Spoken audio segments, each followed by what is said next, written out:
must understand why the Bible forbids anger. Anger was once recognized as a sin.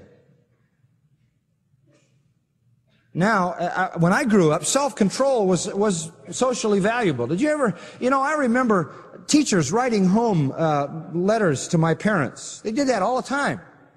That's the truth.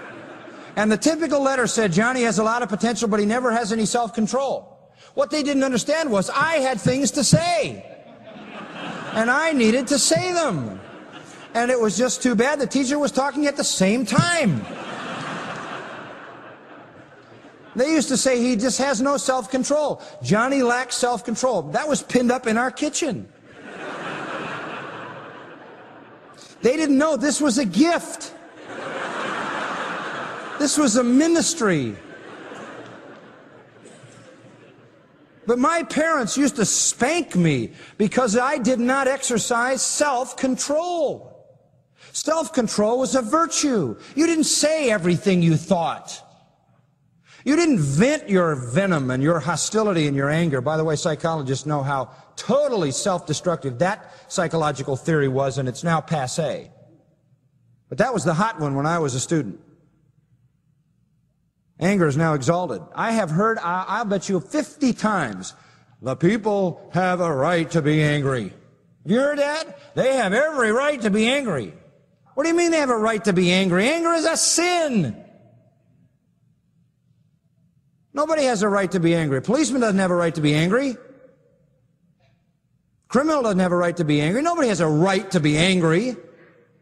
The only thing you ever have a right to be angry over is when God is dishonored. Holy wrath.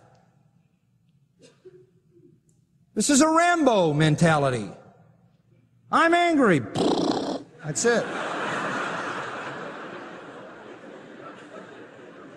Sound effects surprised you, didn't they?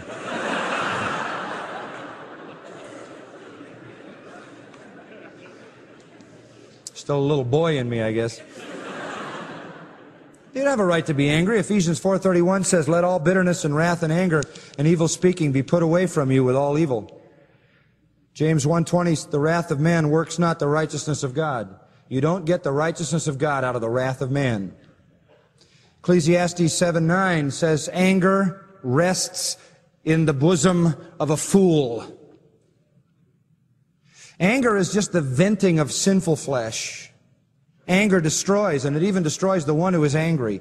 Anger is always related to another thing, so it's anger/hate. Hate is intolerable. There is no place for anger. There is no place for hatred. None.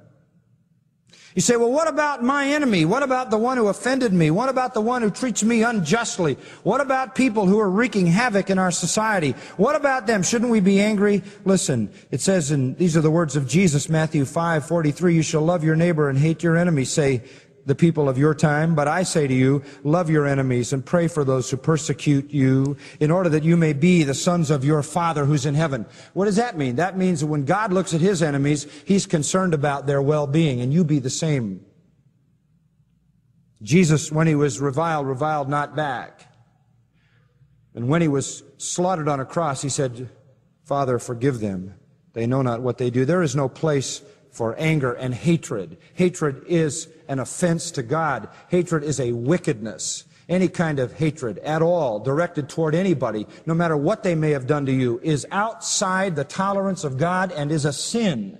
You do not hate, and there is no justification for anger other than a holy wrath over those who have struck a blow against Almighty God and his majestic Son, Jesus Christ.